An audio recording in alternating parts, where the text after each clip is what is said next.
Hi. So this morning I tried to do some early sunrise light to the eyes, to the brain, biohacking, and I successfully woke up at about 7 a.m. to watch the sunrise over the clouds. And as you can see, the light is beaming right now. It's a very clear sky.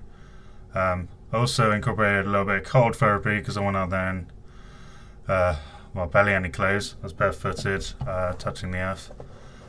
It's freezing, but I just tiptoed for half an hour whilst the sun was rising. It's a beautiful light and it's very healing. You get those morning vitamin D, the activation of vitamin D in the body by allowing sunlight to touch your skin and your eyes and everything else.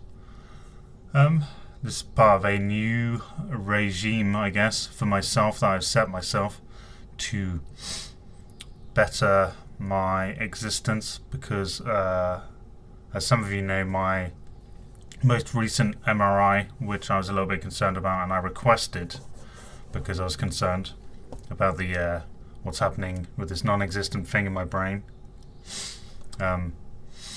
I'm also trying something new and calling it non-existent so that it's mind over matter and maybe it just disappears, whatever it is, because it doesn't exist. And there's a few things I'm trying to do now is cut out dairy, any other cheese that isn't like mature cheddar, basically. So butter, beef, lamb, and a little bit of mature cheddar occasionally.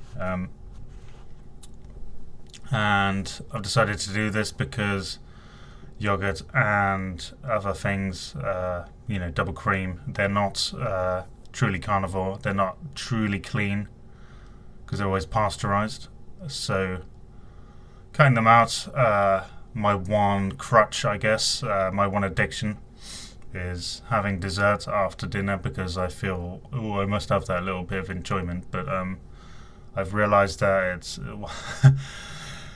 I always realize this, it's life over matter. So, I've got a reason to stay alive, and it's more than my little enjoyments in life. It's a very honest question you got to ask yourself when you got cancer is, do all these little things that make me happy actually benefit my life, my longevity, how long I'm going to live? Do they actually benefit that? And if you don't ask that question, then you don't truly want to live. This is my perspective as a cancer patient myself. I'm not saying this that everybody's bad or anyone who drinks, smokes, or eats sugar when they got a brain tumor is wrong. What I'm saying is, have you really thought about honestly how much you want to live, and have you educated yourself as to what you can do to extend that life? Because I'm doing it now. I'm wondering whether it's worth doing these silly little things just to enjoy a little bit of life more. I'm going to do more enjoyable things like go out every morning at 7 a.m. and wait for the sun to rise so it can raise my vitamin D levels and hopefully benefit me in the long run. Give me more energy throughout the day. Because I've been suffering with a lack of motivation recently. I'm not writing my book anymore. I've kind of given up on that because I missed out on a publisher. I tried to approach an agent for publishing, and I didn't hear a reply. It's been over 12 weeks, so if you don't hear a reply, they're not interested in you, which is nice. So I'm going to get back on that. I'm going to use my energy in different ways. In healthy ways for myself, and I'm going to do a really good job once I know. Well, basically I've got the Mri Scan, which I had yesterday with contrast to see what is going on. I did originally have a scan last week without the contrast because it's got no real benefits, this gadolinium heavy metal, apart from showing up tumours.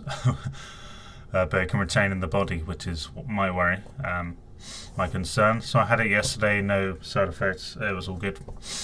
And I'm going to call them up today and say, as soon as you get the results from Professor Whitfield, my neurosurgeon, can you call me?